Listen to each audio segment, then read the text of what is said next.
Tere tulemast vaatama ja kuulama Karmeni kabinetti.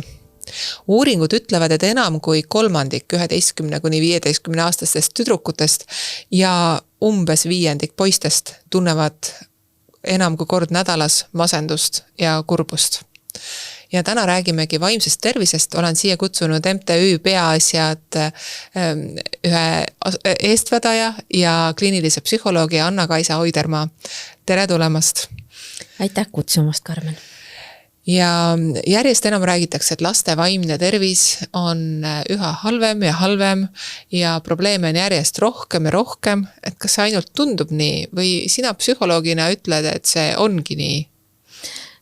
No nüüd see ikkagi ongi nii, et tegelikult palju aastaid on sellest juba ju räägitud, et just kui tundub, kas on rohkem või siis on ikkagi see teadlikkus nii palju tõusnud, et selle arvelt on neid pöördumisi ja juttu vaimsest tervisest rohkem.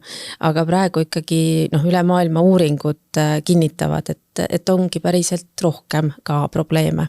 Aga tõesti ka räägitakse rohkem ja pöördutakse rohkem ja käsitletakse neid teemasid ja selle üle on hea meel, et saame rääkida sellest.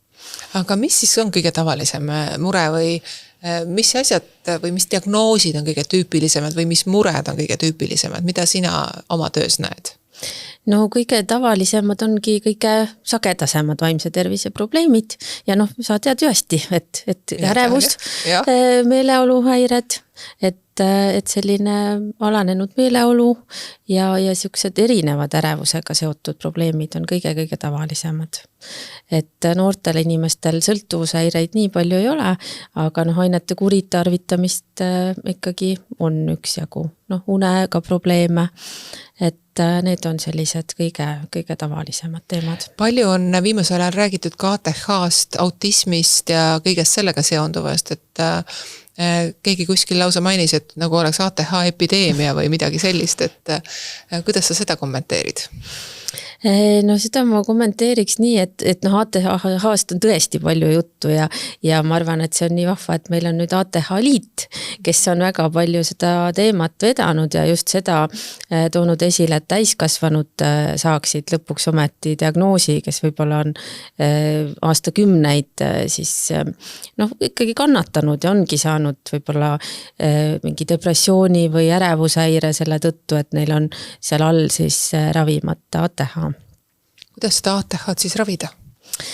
No seda saab ravida ikkagi ravimitega, et stimulantidega, aga päris palju saab ka ikkagi teha ju enda elustiili kohandamisega, et alustame nendest vaimse tervise vitamiinidest, mis on küll nagu tüütu, mõtled jälle öeldaks, näed, mine liiguta, magada tuleb, eks ju, ja tuleb toituda regulaarselt, aga kui see baas on all ja ütleme sellised rutiinid ja põhilised funktsioonid on nii-öelda hoitud, siis ka tegelikult see selline keskendumine on parem kõigil inimestel tegelikult, aga ATH puhul eriti ja võib-olla ei ole inimene nii sellise lühikese süütenööriga või impulsiivsust vähem näiteks, et selles mõttes need baasilised asjad paika kõigepealt. Minu meelest ongi hästi huvitav see, et kui inimestel tekib füüsiline haigus, siis tundub, et see elustiil kuidagi peetakse loomulikuks, et nüüd ma muudan elustiili ja kõik on palju parem ja lähebki päriselt ka haigus kergemaks, aga see kuidagi unustatakse ära, et tervislik elustiil, see kõige klassikalisem tervislik elustiil on väga oluline ka kõikide vaimse tervise häirete puhul. Ja samal ajal ju üks sümptomitest päris mitmel vaimse tervise häirel on see, et ma ei suuda muuta oma elu. Mida siis teha? Jah, et see ongi selline päris keeruline koht inimesele, et kui näiteks ütleme, ongi depressiooni ravi, psühholoogiline ravi, kuidas algab, et ikkagi proovida aktiveerida, aidata inimest, et võib-olla ei jaksa minna, ma ei tea, jooksma 5 kilomeetrit, kuigi me teame, et liikumine võib juba meeleolule väga hästi mõjuda. See nagu ravib isegi peaaegu. Ja, et okei, seda ei jaksa, aga pane vähemalt, ma ei tea, tossud jalga, tee 3 tiiru ümber maja, aga et see on nii raske, sest mõnikord ei saa voodistki püsti, eks ju. Aga et siis ongi, et kuidagi väikeste sammudega ja siis nende kuidagi väärtustamise ja nende üle pole natuke isegi uhke olemise, et see niimoodi samm-sammult ikkagi kuidagi see õnnestub tavaliselt ja kui saad käima juba, et siis lähebki juba ka enesetunne paremaks. Ja teine asi, mis on ka nii laste kui noortega, et kui inimene on sa ütlesid, eks ole, et ei saa voodiski välja. Et kui jällegi on füüsiline haigus, inimene voodist ei saa välja. Siis lähedaste jaoks on täiesti arusaamatu ja tegelikult ka inimese enda jaoks vahel. Et kuidas siis nüüd on nii, et lihtsalt ära ole kurb. Tule välja, tegutse, et mis siis on, et inimesed ka ei taipa kuidagi seda, et vaimse tervise häire võib päriselt ka füüsiliselt mõjuda. Ja absoluutselt ja öeldaksegi, et näiteks see depressiooni tunne kehas võib olla see, et terves kehas on lihtsalt nii raske tunne või selline valus peaaegu või... Ja ärevus on ka hästi füüsiline, süda vuperdab, kurgus on tükitunne, hästi füüsilised sümptomid, eks. No just ja seepärast jõutaksegi EMO-sse, eks ole, paanikahäirega, et tundub, et nüüd on, eks ole, infarkt. Näiteks, jah. Aga räägime jälle lastest ja noortest, et viimasel ajal on käinud päris palju meediast igalt poolt läbi, et sotsiaalmeedia tuleks lastel üldse ära keelata. Sellepärast, et me teame, et vaimne tervis läks lastel halvemaks pärast seda, kui tulid sotsiaalmeedia platvormid asusid tegutsema ja ma tean, et Austraalia juba ongi seda teinud. Et kuidas sina kommenteerid seda? Mis on sinu seisukoht? Kas peaks ära keelama Eestis ka? No, et vist see neid vaimse tervise probleeme hakkas sagenema juba isegi enne natukene, kui sotsiaalmeedia sellise suure hooga peale tuli, aga see mõju on, et selle vastu on raske vaielda, et sotsiaalmeedia selline laialdane kasutus mõjutab inimeste psüühikat. Et aga võib-olla sotsiaalmeedia keelamine mulle tundub ka natuke selline mingis mõttes võib-olla isegi liiga väike asi, sellepärast, et sotsiaalmeedia ei ole ainus ju, mis meie laste psüühikat mõjutab, et tegelikult me ei tea veel, kuidas AI laialdane kasutamine mõjutab laste ajusid või kõiksugused mängud, mida võib ka mängida ju 18 tundi ööpäevas, et ma arvan, et see digimaailm või nutimaailm või ekraanimaailm on üks keskkond, kus lapsed elavad sisuliselt või kus me ise ka elame. Et me ei saa eristada, et päris maailm, nutimaailm, et see on osa keskkonnast. Aga me ei ole lastele veel saanud õpetada ja ise ka õppida, et kuidas seal keskkonnas ellu jääda ja oma päid hoida ja seda tuleb ju selgelt harjutada, kui me tahame nagu hästi hakkama saada ja et lapsed oleks rõõmsamad. Jah, et lapsed ei oleks üleöö, ei satuks sinna keskkonda näiteks, kui see piirang ära kaob, eks ole. Jah, et selles mõttes, ma üleüldiselt ei ole väga suur keeldude ja käskude pooldaja, aga ma arvan, et seal on vaja palju rohkem teha. Selgitustööd. Et tõesti need sellised käitumisnormid või harjumused, et kuidas me seal oleme, et seal on tõesti nii palju vägivalda ju, millega lapsed kokku puutuvad, käest ohtlikke olukordi, mis iganes, et tänaval me ju, ma ei tea, ei laseks lapsel vaadata silmad punnis, kuidas, ma ei teagi, kedagi surnuks pekstakse, eks ju. Aga veebist just kui see toimub, et siin on vaja ikkagi harjutada teistmoodi käitumist, endal ka ja lastel ka. Ma käisin tänaval ja küsisin inimestelt, kuidas, mida nemad arvavad, et mida teha laste vaimse tervise parandamiseks. Vaatame, mis nad ütlesid. Kui oleks üks asi, mida saaks ära teha laste vaimse tervise heaks, mis see võiks olla? Hea küsimus. Rohkem tähelepanu neile. Kelle poolt? Vanemate ja ka valitsuse poolt, ma arvan. Nagu ma aru saan siis, et kui nad lähevad kooli, et seal võib suur stress kaasneda sellega, et võib-olla siis, et oleks rohkem neid tugiisikuid seal, kes siis seda korda seal hoiaks ja siis pööraks tähelepanu, kui lastel on mingid probleemid, annaks võib-olla vanematele teada, et vanemad siis sellega ka tegeleks. No ütleme näiteks koolis ei niimoodi, tulevad hinded niimoodi.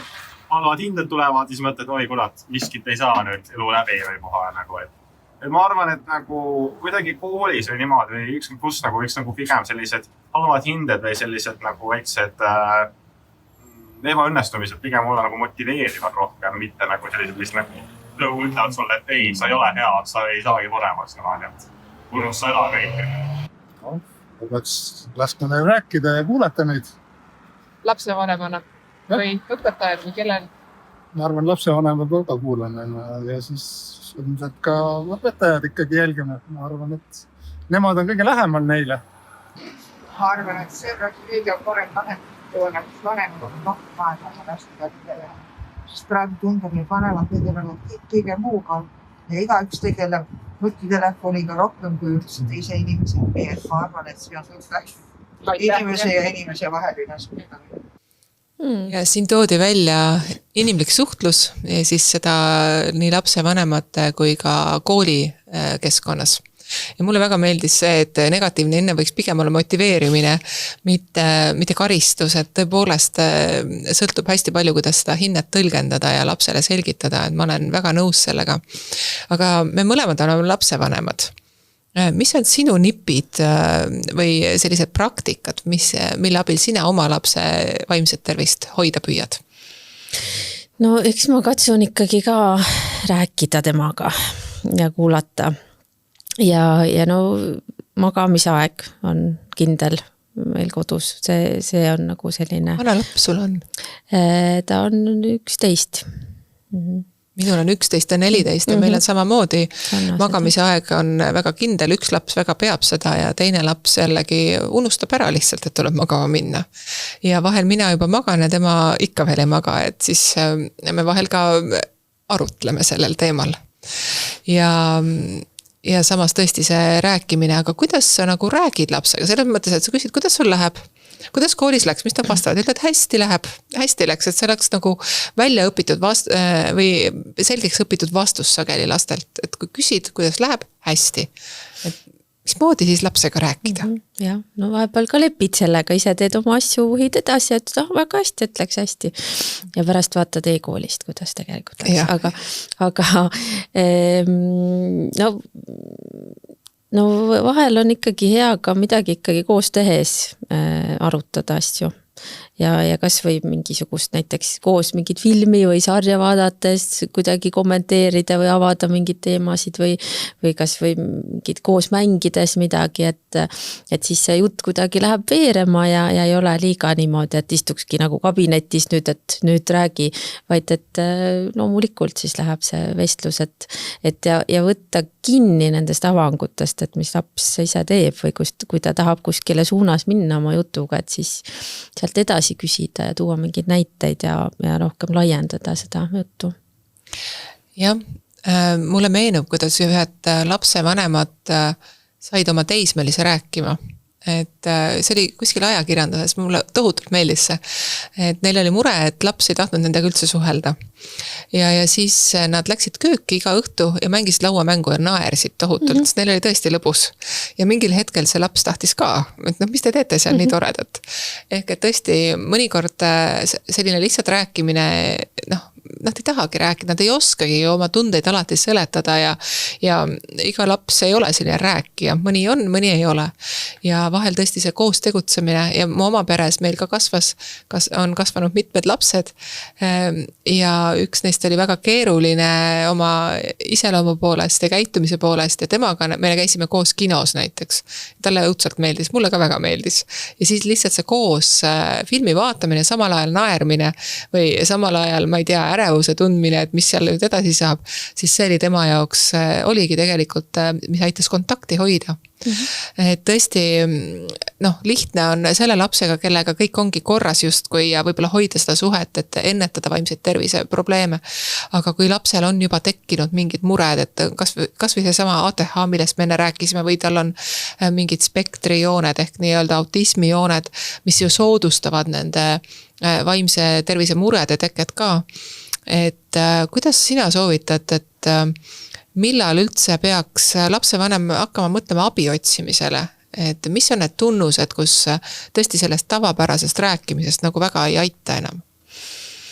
no ikkagi vaataks jällegi need baasilised asjad, eks ju, üle, et kui uni läheb paigast ära, laps on kuidagi väga väsinud päeval, ei jaksa niimoodi isegi lollitada enam või pättust teha, siis oleks ikkagi päris mures söögiisu, kui läheb paigast ära või noh, kas on kuidagi täitsa ei taha üldse süüa või on kuidagi, et ülemääraselt noh, muidugi laste puhul, et kui nad ikkagi teistega üldse ühenduses ei ole enam ja väga omaette jäävad, et see oleks päris suur juba selline tõsine ohumärk. Ühesõnaga laps ei tule ütlema tihtipeale, et ma olen kurb või ma olen ärev, sest ta ei oska seda tunnet kirjeldada, vaid need on sageli väga füüsilised nähud, vahel on ka siis peavalud ja olen haige ja.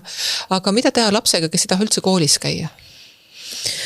Ja no see on paras pähkel, aga et see oleneb, et mis see põhjus seal on, eks ju. Näiteks võib-olla ongi kiusamine, kool ei toeta, meil on selliseid olukordi päris palju, mina oma praktikas olen kohanud selliseid peresid, kes ongi väga hädas, et kodus on justkui kõik korras, aga koolis on mure, aga kool ei toeta mitte mingil moel või ei saa aru või tunnista probleemi.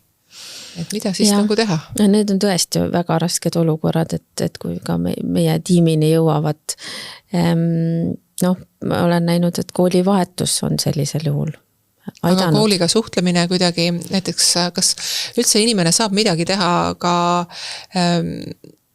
noh, võib-olla ma peaks selle hoopis esitama kellelegi teisele selle küsimus, ma saan aru, et koolivahetus, aga on lapsed, kes ütlevad, nad ei taha vahetada kooli, sest et sõbrad on seal. Ja teismeeas on ju sõbrad on kõige tähtsam üldse.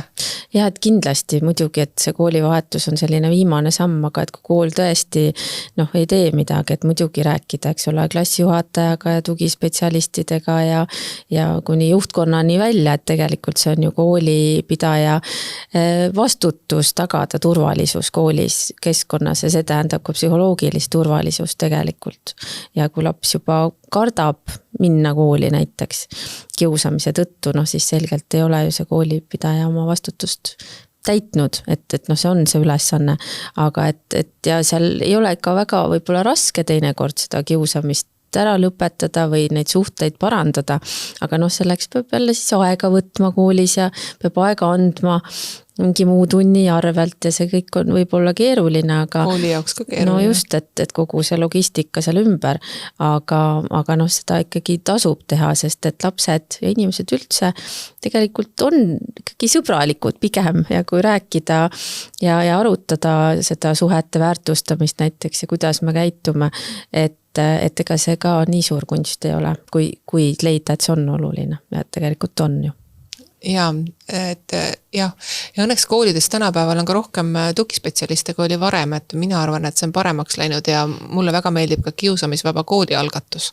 Et tõesti ei loodan, et koolid järjest enam ikka liituvad selle algatusega, et see on juba üle 10 aasta vist Eestis olnud see algatus. Ja, ongi ja tõesti see kiusamise ennetus on ülitähtis ja aga et muidu ka ikkagi neid sotsiaalseid ja emotsionaalseid oskusi võiks ju õppida koolis ja harjutada. Ja lapsed ju sageli, ega nad ei kiusa sellepärast, et nad tahavad kedagi kiusata, või nad ei oska kas väljendada ennast või ei saa aru teise inimese reaktsioonist või mingist muust sellisest asjast.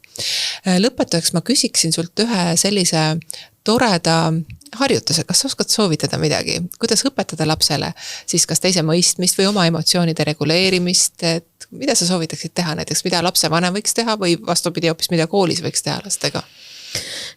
No ma soovitaks vaadata Peaasja lehelt just neid sotsiaal-emotsionaalsete oskuste mänge, et seal on hästi lõbusaid mängukesi, mida teha koolis, aga no emotsioonide reguleerimiseks ma alustaks sellest, et harjutaks nimetama neid tundeid.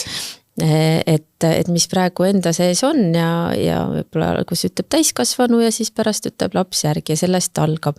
Aga kui tahaks näiteks rahustada ennast, siis on 5 meele harjutus minu meelest asendamatu hambaarsti juures või eksami ärevusega, minu meelest juba hea, et vaatad, nimetad 5 asja, mida näed siin ümberringi, 4 asja, mida kuuled, 4 heli siis, ja 3 asja, mida sa saad puudutada, erinevad tekstuurid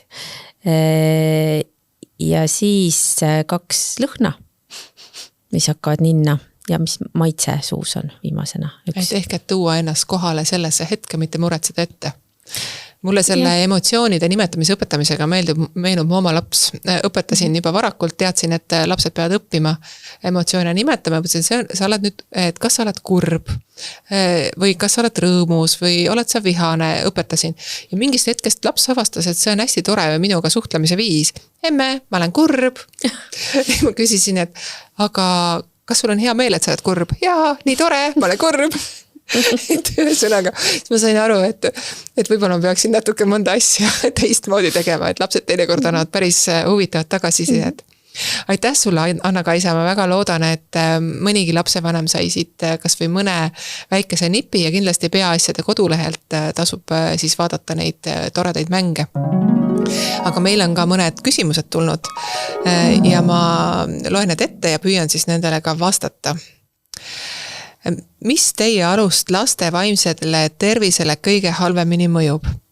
No ma arvangi, et see sama, mida siin ka inimesed ütlesid, hästi olulised on koolikeskkond ja kodukeskkond ja halvasti mõjub ta siis, kui selles keskkonnas on midagi valesti.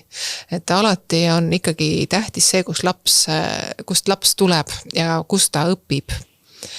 Ma ei mõtle ainult teadmiste omandamistega, aga emotsioone reguleerima.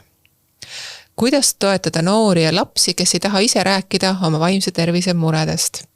Täna me huvitaval kombel ka seda puudutasime, et tõesti, kui nad ei taha rääkida, siis saab nendega koos midagi teha, pakkuda toredaid kogemusi ja ehitada usaldust tasapisi. Et ka see usalduse ehitamine ei ole ka lihtne, ja kui tõesti see lapsevanemale ei õnnestu, mina soovitan küll spetsialisti poole pöörduda. Teinekord võõra inimesega laps räägib palju meelsamini ja mitte sellepärast, et ta ei usalda oma ema või isa, vahel ka sellepärast, et ta ei taha oma emale või isale liiga palju muret valmistada.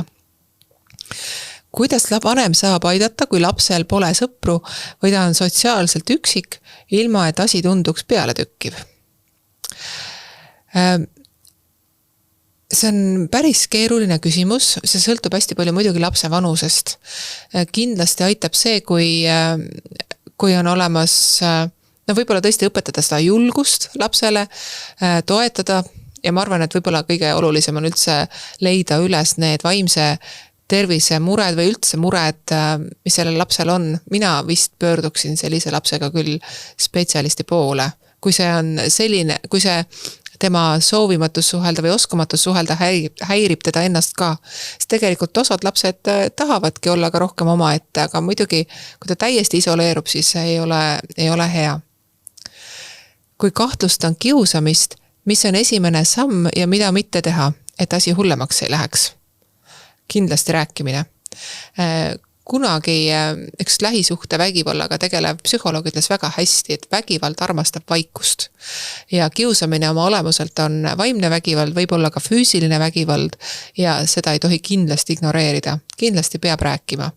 Kui see kiusamine on koolis, siis õpetajaga, kui see on sotsiaalmeedias, siis sellega on juba keerulisem, aga rääkima peab ja tore oleks, kui ka valideerida lapse tundeid ja öelda, et see, mida sinuga tehakse, ei ole normaalne. Ja see, kui sa tunned ennast telefoonil halvasti, see on normaalne. Et alustada sellest, aga kindlasti rääkida. Kuidas teha ekraanipiiranguid nii, et kodus oleks igal õhtul ei oleks igal õhtul läbirääkimiste maraton. Mina olen oma lastele püüdnud algusest peale õpetada seda, et nad ei kaotaks ennast ekraanidesse ära. Ma arvan, et siin ei ole universaalseid lahendusi ja igaühel on siin omad kogemused. Ühesõnaga, mina olen püüdnud öelda, et vaadake palun kella, ma küsin vahepeal, kui kaua sa oled mänginud, kui kaua sa oled olnud näiteks internetis midagi, ma ei tea, YouTube'i videosid vaadanud. Kindlasti ma räägin lastega sellest, mida nad teevad seal ja lisaks on olemas nii arvutitel kui telefonidel võimalus endale ise piirangut panna ja meie peres on lapsed algusest peale neid piiranguid seadnud ise. Nad ei järgi neid alati, aga siis me vestleme sellest. Kuidas rääkida lapsega suitsiidmõtetest nii, et ma hoopis ei annaks talle ideid juurde? Arstina ma saan öelda, et suitsiidmõtted on miski, mida inimene tahab väljendada ja ta tahab nendest rääkida, ta tahab, et keegi teda kuulab. Ja ideid ei peagi andma selles mõttes, et ei peagi rääkima, kuidas ja mismoodi tingimata, et selle võiks tõesti jätta spetsialisti hooleks. Aga kui lapsel on tekkinud suitsiidmõtted, siis ta vajab kindlasti abi väljaspoolt perekonda. Et siin kindlasti arsti juurde pöörduda, perearsti juurde või ka psühholoogi juurde pöörduda. Milliseid vaimse tervise muresid kogevad Eesti lapsed enim? Põhiliselt ikkagi ärevus ja depressioon diagnooside mõttes. Ehk siis depressioon on see, kui inimene on kurvameelne, ei suuda elust rõõmu tunda, ta muutub vähem aktiivseks.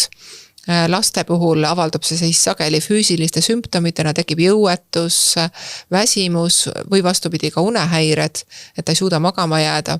Ja ärevus on siis selline olukord, kus inimene muretseb ja lapsed samamoodi tegelikult muretsevad sageli. Nad ei oska seda muret alati väljendada. Et siin jällegi aitab, kui me õpetame lapsele näiteks tunnete nimetamist. Et siin kahjuks ei ole aega, et hästi pikalt rääkida. Ma võiksin pikalt rääkida, sest ma olen laste vaimse tervise häiretega ka ise perearstina palju tegelenud. Ja ma tean, et ka minu vestluspartneril Anna-Kaisal oleks väga-väga palju öelda. Aga minu soovitus on tõesti see, et me säilitaksime inimliku suhtluse eelkõige, ei unustaks ennast ekraanidesse. Kui me tahame, et meie lapsed ei oleks liiga palju ekraani ees, siis see tähendab, et me peame ka eeskuju näitama ja ise mitte olema ekraani ees liiga palju. Ja ma väga loodan, et meie koolikeskkond järjest enam toetab lapsi ja nende vaimset tervist. Aitäh kuulamast, aitäh vaatamast ja ootan teid ka järgmisesse Karmeni kabinetti.